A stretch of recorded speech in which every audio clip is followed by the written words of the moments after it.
করোনার সময় পিএম কেয়ারে টাকা তুলেছিল, তার কোনো হিসাব নেই। হাজার হাজার কোটি টাকা তুলেছিল, বাধ্য করেছিল, তার কোনো হিসাব নেই। এই কদিন আগে সিএজি রিপোর্ট দিয়েছে,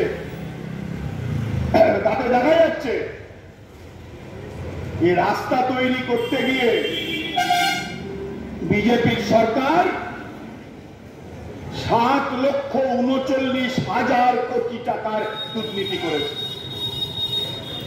যেখানে 1 কিলোমিটার রাস্তা তৈরির জন্য বরাদ্দ আছে 18 কোটি টাকা, সেটা এইরকম ছোট রাস্তা নয়, হাইওয়ের মতো 6 লেন 8 লেন বড় বড় হাইওয়ে।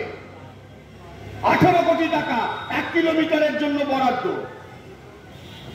সেখানে মোদী সরকার খরচা দেখিয়েছে 1 কিলোমিটারে 250 কোটি টাকা। যারা ব্যাপন কেলেঙ্কারিতে টাকা করেছে, ইলেকট্রাল বন্ডে সবচেয়ে বেশি টাকা করেছে, যেদিকে তাকিয়েছে টাকা করেছে, সে কখনো চোর চারটা তৃণমূল তার বিরুদ্ধে দাঁড়াতে পারে না। তাই পশ্চিমবাংলার আজকে মানুষ পরিষ্কার করে বুঝতে পারছেন যে দুর্নীতিতে তৃণমূল আর বিজেপি ভাই ভাই। তৃণমূল যদি চোর হয়, এদের জায়গা ছোট, এই রাজ্যটা।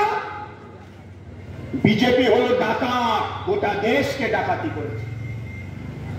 সেই জন্যই तो बंगाल के राजनीतिक जमीन स्तर पे हमारा जो नारा कोयला खदान का मजदूरों के पास, चौटकल का मजदूरों के पास, किसान खेतिहर मजदूर, नौजवान, सभी के पास हमारा जो नारा बंगाल के पैमाने पर, देश की पैमाने पर हम लोग नारा लगाया कि भाजपा और आरएसएस को हराना है। क्योंकि इस 10 साल में हमारा देश का संविधान को तोड़ने का काम में बहुत आगे बढ़ चुके हैं। ये 10 साल में हमारा देश का जो अपना जो माहौल, हिंदू मुसलमान सिख ईसाई सारे मजहब मनाने वाला लोगों ने चैन से सुकून से अपना जिंदगी जिएगा, ऐसा जो माहौल था, उस माहौल को लोग तोड़ दिए माहौल। इस देश में सवाल ये नहीं है कि कौन हिंदू है कौन मुसलमान है। जो हिंदू है मंदिर जाएगा, जो मुसलमान है मस्जिद में जाएगा। किसी भी वजह से बीच में रुकावट पैदा करना नहीं चलेगा। हम बाया महाज यही आवाज बुलंद करते हैं। देश में सवाल है, चौटकल का मजदूर लोगों के पास सवाल है, कौन बंगाली है, कौन बिहारी है, कौन हिंदू है, कौन मुसलमान है। इसके आगे भी मूल जो मुद्दा है, असली जो सवाल है कि हम मेहनत करते हैं, लेकिन हमारा जो हक होना चाहिए, हमारा जो मिलना चाहिए तनख्वाह, वो नहीं मिल पा रहा है। ये मिल जो बंद पड़ा हुआ है, ये केंद्रीय सरकार और राज्य सरकार मालिक लोगों के हिमायत करते हैं, मालिक लोगों को समर्थन करते हैं, मजदूर लोगों को मुखालफत करते हैं, मजदूर लोगों को विरोध करते हैं। ये मालिक लोग जब शोषणशाही बरकरार रखने का कोशिश करते हैं, उस शोषणशाही का जो शिकार होता है, शिकार बनता है हिंदू श्रमिक, मुसलमान मजदूर, बंगाली श्रमिक और जो बिहारी श्रमिक, सारे लोग।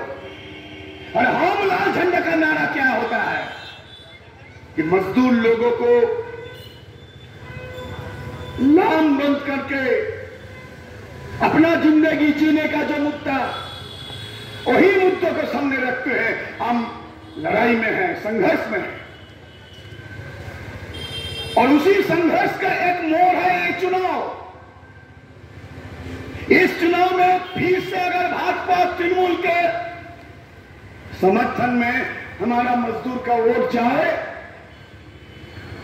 तो असल में मजदूर लोगों का जो लड़ाई, उस लड़ाई के साथ विश्वासघात करना होगा। सारा जीवনের लड़ाई, मजदूरদের लड़ाई, মেহনতের দাম আদায়ের লড়াই, ধানের দাম আদায়ের লড়াই, সেই লড়াইয়ের মধ্যে নির্বাচন। আর মোদী সরকার, মমতা সরকার মজদুরদের সরকার নয়, গ্রামের কৃষকের সরকার नय, खेतिहर मजदूर को नहीं है, बेकार युवक छात्रों नय तो बते। उन लोगों का नारा नहीं था कि साल में 2 करोड़ नौजवान के बहाली। 10 साल गुजर ही गया और आने का कोई चांस नहीं है। 20 करोड़ नौजवान को नया बहाली होना चाहिए था, उनके वादे का माफी से तो है ही नहीं। 25 লক্ষ শূন্য পদ পড়ে আছে গোটা দেশে কেন্দ্রীয় সরকারের দপ্তরগুলো। আর ওনার দেখে উনি বলেছিলেন কি পশ্চিম বাংলায় বছরে 2 লক্ষ করে বেকারের কাজের ব্যবস্থা হবে। দুঃশাসনের রাজত্ব পশ্চিম বাংলায় 13 বছর ধরে চলছে, আরো 2 বছর বোধহয় সহ্য করতে হবে লড়াইয়ের মধ্যে থেকে। 13 বছরে 26 লক্ষ বেকার যুবকের কাজ হওয়ার কথা ছিল পশ্চিম বাংলায়, তা তো হয়নি। 7 লক্ষ শূন্য পদ পড়ে আছে রাজ্য সরকারের দপ্তরে। 26 লক্ষ নতুন কাজের বদলে যারা কাজ করছিলেন এই রকম 26,000-এর কাজ চলে যেতে বসেছে। তাই এই নির্বাচনে বিজেপিকে হারাতে হবে গোটা দেশে, আর পশ্চিম বাংলাতে বিজেপি আর তৃণমূলকে হারাতে হবে। পশ্চিম বাংলার মানুষ 4 দফা যে ভোট হয়েছে, গত পঞ্চায়েতের ভোট থেকে বাংলার মানুষের হুঁশ ফিরেছে। তার আগের ভোট পর্যন্ত মানুষের মধ্যে ধারণা ছিল তৃণমূলকে হারাতে গেলে বিজেপি লাগবে, আর বিজেপিকে আটকাতে গেলে পরে তৃণমূল লাগবে, অন্য কারোর দিকে তাকায়নি। কিন্তু গত 1.5 বছর ধরে, 2 বছর ধরে পশ্চিম বাংলার মাটিতে কারখানার দিকে, জমির আলের ধারে, রাজপথে শ্রমিক, কৃষক, ক্ষেত মজুর, কর্মচারী, ছাত্র, যুব, মহিলাদের যে লড়াই হয়েছে পশ্চিম বাংলায়, আক্রমণ হয়েছে, পুলিশের আক্রমণ, মিথ্যা মামলায় আমরা জেলে গেছি, আমাদের উপর আক্রমণ হয়েছে, ভাঙচুর হয়েছে, কিন্তু আমরা থামিনি, থামাতে আমাদের পারেনি। এই 1.5 বছরে, 2 বছরে কল কারখানাগুলোতে আবার শ্রমিকদের লড়াই জোরদার হচ্ছে। লড়াইয়ের মধ্য দিয়ে এই চটকলের যে চুক্তি, সেই চুক্তিকে আমরা করতে বাধ্য করেছি, কিন্তু এই চুক্তি এখনো লাগু হয়নি। संघर्ष के जरिए ये करार तो हुआ है जरूर, लेकिन वो लागू नहीं हुआ है। फिर से चुनाव में अगर भाजपा, तृणमूल उन लोग अगर जीत गया, তাহলে যে চুক্তি হয়েছে সেই চুক্তিকে ওরা পাত্তা দেবে না। এটা হলো আসল প্রশ্ন। এই চটকল শ্রমিকের চুক্তি লাগু করা যাবে কিনা, কারখানাগুলোকে খোলা যাবে কিনা, বেকার যুবক কাজ পাবে কিনা, গ্রামের কৃষক ফসলের দাম পাবে কিনা, 100 দিনের কাজ আবার চালু হবে কিনা, ওষুধের দাম কমবে কিনা, জিনিসের দাম কমবে কিনা, গরিব ঘরের ছেলে মেয়েদের কাছে লেখাপড়ার সুযোগটা দিনকে দিন কমে যাচ্ছে দুটো সরকারের নীতির ফলে। লেখাপড়ার সুযোগ, অধিকার মজদুরের ঘরের ছেলে মেয়ে থাকবে কিনা, গরিব মানুষের ঘরের ছেলে মেয়ে থাকবে কিনা, এটা হলো আসল বিষয়, মূল মুদ্রা। সেজন্য এবারে নির্বাচনে এটাই হলো ইস্যু। সুখের কথা হলো এই 23 সালের পঞ্চায়েতের নির্বাচনে, পশ্চিমবাংলায় 23-এর পঞ্চায়েতের নির্বাচন আর মাঝখানে যতগুলো পৌরসভা নির্বাচন হয়েছে, তৃণমূলীদের সেই দম নেই, কারণ মানুষের ঐক্য গড়ে উঠেছে। মানুষ বুঝে ফেলেছে তৃণমূল আর বিজেপি সমান। তাই তৃণমূল আর বিজেপির যে নকল যুদ্ধ, সেই নকল যুদ্ধে মানুষের ভাগ নয়। শ্রমজীবী মানুষ ঐক্যবদ্ধ হচ্ছে, শ্রমজীবী মানুষ তার নিজের আত্মবিশ্বাস ফিরে পাচ্ছে। তাই তারা বামপন্থীদের পিছনে আসছে, সঙ্গে আসছে। সেজন্য যে লড়াইটা গত পঞ্চায়েতের নির্বাচনে হয়েছে, এটা পঞ্চায়েত এলাকা নয়, কিন্তু এই লোকসভার কিছু কিছু অঞ্চল আছে পঞ্চায়েত। গত পঞ্চায়েতের ভোটে থানার ওসি আর বিডিও অফিসের বিডিও আর জয়েন্ট বিডিও তৃণমূলের হয়ে ভোট করেছিল। ভোটের দিন ভোট লুট করেছিল, তাতেও শেষ হয়নি, গণনা কেন্দ্রে ডাকাতি করেছিল। তাহলে 23 সালের জুলাই মাসের পঞ্চায়েতের নির্বাচনে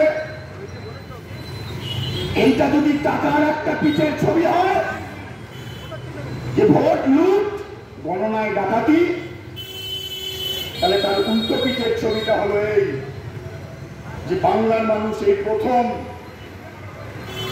8টা বছর 7টা বছর পরে প্রথম বাংলার খেটে খাওয়া মানুষ উপলব্ধি করলেন, গ্রামের খেটে খাওয়া মানুষ, যে তৃণমূল আর বিজেপি দুটোই এক, দুটোই চোর আর ডাকাত, দুটোই মেহনতি মানুষের দুশ্মন, দুটোই বেকার যুবকদের জীবনকে অন্ধকার করার নীতি নিয়ে চলে।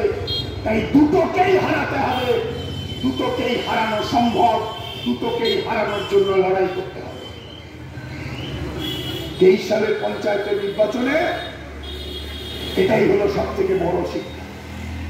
আর আমি আপনাদের বলতে পারি যে লোকসভা ভোটের শুরুতে মোদী বলেছিল 400 পার হয়ে যায়গা, আর এখন সবাই বলছে पूरे देश की पैमाने पर माहौल अभी जिस मोड़ में आ गया है, पूरे देश में भाजपा अगर 200 सीट जीत के आए तो बहुत बड़ा हो जाएगा। 200 400 तो बात की बात है। ওরা লড়াই করছে মাত্র 360টা আসনে, আর বাজারে বলছে 400টা। এটাও একটা জুমলা। দেশে বিজেপি ফিরবে না, মোদী ফিরবে না, এটা মোটামুটি নিশ্চিত। এই 4 দফা যে ভোট হয়েছে, এই 4 দফা ভোটে গত লোকসভা বিধানসভা ভোটের মতো বাংলার শ্রমিক, কৃষক, ক্ষেত মজুর, সাধারণ মানুষকে জাত ধর্মের নামে বিজেপি আর তৃণমূল ভাগ করতে পারেনি। বিজেপি আর তৃণমূল জাত ধর্মের নামে ভাগ করতে পারেনি। জাত ধর্মের নামে মানুষকে ভাগ করতে না পারলে তৃণমূলও বাঁচতে পারবে না, বিজেপিও বাঁচতে পারবে না। যে বিজেপির জুজু দেখিয়ে বাংলায় অনিচ্ছা সত্ত্বেও অনেক মানুষ যারা গত 21-এর ভোটে তৃণমূলকে ভোট দিতে বাধ্য হয়েছিলেন, সেই মানুষদের কাছে পরিষ্কার হয়ে গেছে যে তৃণমূলকে ভোট দেওয়া মানে আসলে হলো ভোটগুলো বিজেপিতে চলে যাওয়া। কারণ তৃণমূলের হয়ে যাদেরকে ভোট দেওয়া হবে, তৃণমূলের বড় নেতাই তো বিজেপির নির্দেশে চলে। কারণ বিজেপির নির্দেশে না চললে পাকা মাগুর দুটোকে জেলে যেতে হবে, আর ওরা ওদের কর্মীদের কথা ভাবে না, জনগণ তো দূরের কথা। তাই মানুষ আজকে তৃণমূল এবং বিজেপির বিরুদ্ধে এক জায়গায় লড়াইয়ের রাস্তায় এসেছে। এবং এই নির্বাচনে देश की पैमाने पर, बंगाल की पैमाने पर लोगों ने ये आवाज बुलंद कर रहे हैं कि हम चुनाव के कतार पर खड़ा होंगे। हमारे रोजगार के मुद्दे में रोजाना इस्तेमाल करने वाला चीजों का भाव आसमान छू रहा है, उसको थोड़ा जमीन की ओर लाने के लिए মানুষ বলছে নির্বাচনে আমরা রাস্তায় দাঁড়াবো। বেকার যুবকের কাজের দাবি নিয়ে, কৃষকের ফসলের দাবি নিয়ে, 100 দিনের কাজ চালুর দাবি নিয়ে, মজদুরের সুরক্ষা মজুরির দাবি নিয়ে। তাই আমি আপনাদের বলতে পারি 4 দফা ভোট বাংলাতে তৃণমূল আর বিজেপির দফা রফা হচ্ছে, অত্যন্ত দ্রুত গতিতে বামফ্রন্ট এবং জাতীয় কংগ্রেসের মধ্যে যে সমঝোতা তৈরি হয়েছে, সেই সমঝোতা মানুষের মধ্যে যে আস্থা তৈরি করেছে। আপনারা দেখতে পাচ্ছেন ভোটের দিনে অতীতের যে কটা নির্বাচন হয়েছে এই সময়ের মধ্যে 11-র পরে তৃণমূল যেভাবে বাহিনী নামিয়ে ভোট লুট করত, সেটা করতে পারেনি একটাই কারণ, ওরা গ্রামে গ্রামে পাড়ায় পাড়ায় বুঝেছে মানুষ তাদের বিপক্ষে। তাই যেখানে যেখানে ভোট লুট করতে এসেছে গতকালকে পর্যন্ত সেখানে সেখানে মানুষ প্রতিরোধ করেছে। নির্বাচন শুরুর আগে মোদি বলেছিল मोदी का गारंटी, बोले वो क्या है भाई, खाने का चीज और दूसरा कुछ है? बोले नहीं, मोदी का गारंटी मतलब विकसित भारत, विकसित भारत। আমরা বললাম अच्छे दिन कहा गया, फिर से विकसित भारत चला आया। बोले नहीं, मोदी का गारंटी। আর যেই 2 দফা ভোট হয়ে গেল, সেই ঝোলা থেকে বিড়ালটা আবার বেরিয়ে পড়েছে। আবার পশ্চিমবাংলার মাটিতে, ভারতবর্ষের মাটিতে জাতের নামে, ধর্মের নামে মানুষকে ভাগ করার ষড়যন্ত্র করছে। কিন্তু পশ্চিমবাংলার মানুষ আরএসএস, বিজেপি, তৃণমূলের জাতের নামে, ধর্মের নামে, ভাষার নামে, অঞ্চলের নামে মানুষকে ভাগ করার যে ষড়যন্ত্র, সেই ষড়যন্ত্রে পাওয়া দেবেন না, দিচ্ছেন না, আগামী 3 দফাতেও দেবেন না। মানুষ ভোটের লাইনে দাঁড়াবেন তাদের সংসার চালানোর কথা নিয়ে, তাদের জীবন জীবিকার কথা নিয়ে। আর সেই জন্যই বাম কংগ্রেস এগোচ্ছে, তৃণমূল বিজেপি পিছোচ্ছে এবং আগামী দিনে আরো পিছবে। 4 জুনের পর দিল্লিতে গণতান্ত্রিক, ধর্মনিরপেক্ষ একটা বিকল্প সরকার তৈরি হবে। সেই সরকারে না থাকবে বিজেপি, না থাকবে তৃণমূল কংগ্রেস। সারা ভারতবর্ষের বাম গণতান্ত্রিক ধর্মনিরপেক্ষ শক্তির সেই সংখ্যায় দিল্লিতে পাঠাতে হবে। পশ্চিমবাংলার তৃণমূলকে এমন নিচে নামিয়ে দিতে হবে যাতে করে দিল্লিতে 4 জুনের পর যে বিকল্প গণতান্ত্রিক ধর্মনিরপেক্ষ সরকার তৈরি হয়, সেই সরকারের আশপাশ ঘুরঘুর করতে না পারে। তৃণমূলকে এমন জায়গায় নামাতে হবে যাতে লোকসভায় গিয়ে বিজেপির সঙ্গে আঘাত করতে না পারে। সেই সম্ভাবনা পশ্চিমবাংলায় তৈরি হচ্ছে। আর বিকল্প সরকারের প্রধান কথাটা হলো রুটি রুজি, শ্রমিক, কৃষক, ক্ষেতমজুর, বেকার যুবক, বয়স্ক মানুষ, রুটি রুজির প্রশ্ন, উন্নয়নের প্রশ্ন। তাই আমি আপনাদের কাছে এই কথাই বলে আমার কথাকে আপাতত শেষ করব যে ব্যারাকপুরের মাটি অভিজ্ঞতার মধ্য দিয়ে মানুষ তার অবস্থান নেয়। ব্যারাকপুরের এই মাটি অনেক লড়াইয়ের মাটি, মানুষ তার অভিজ্ঞতাতে তার পক্ষ নেয়। পশ্চিমবাংলার মানুষ দলবদ্ধদের পক্ষে থাকবে না। এবারে নির্বাচনের যে পরিবেশ তৈরি হয়েছে দেশে এবং পশ্চিমবাংলায়, অতীতের যে কোনো নির্বাচনের থেকেও মানুষ অত্যন্ত সচেতনভাবে, নিশ্চুপভাবে, সচেতনভাবে মানুষ ভোট কেন্দ্রে যাচ্ছেন। আর আমাদের স্থির বিশ্বাস আছে রাজনীতির ময়দানটা যখন জাতের নামে, ধর্মের নামে ভাগ হয়ে যায়নি, রাজনীতির ময়দানে মানুষ যখন বুঝছে তৃণমূল আর বিজেপি এক, তৃণমূল যদি চোর হয় বিজেপি তবে ডাকাত, রাজনীতির ময়দানে ভোটের লাইনে দাঁড়িয়ে মানুষ যখন বুঝছে তৃণমূল আর বিজেপি দুটোই জনগণের দুশ্মন, তখন স্থির নিশ্চিত এই নির্বাচনে পশ্চিমবাংলার মাটিতে তৃণমূল এবং বিজেপিকে পরাস্ত করে বাম ফ্রন্ট এবং কংগ্রেসের যে সমঝোতা তৈরি হয়েছে তাদেরকে অনেক বেশি করে সমর্থন দেবেন। আর ব্যারাকপুর লোকসভা কেন্দ্রের জাতীয় কংগ্রেস সমর্থিত বাম ফ্রন্টের সিপিআইএম প্রার্থী কংগ্রেস দেবদূত ঘোষকে কাস্তে হাতুড়ি তারা চিহ্নে ভোট দেওয়ার आह्वान আমরা জানাই। देवदूत घोष को वोट देकर दिल्ली में भेजना होगा, इसीलिए ताकि दिल्ली में देश की पैमाने पर भाजपा मुक्त, बंगाल की पैमाने पर भाजपा और तृणमूल मुक्त একটা নতুন সরকার দিল্লিতে তৈরি হয়। আমার চেয়ে যারা বয়সে বড় তাদেরকে শ্রদ্ধা জানিয়ে, বাকিদেরকে অভিনন্দন জানিয়ে আমার কথা শেষ করব।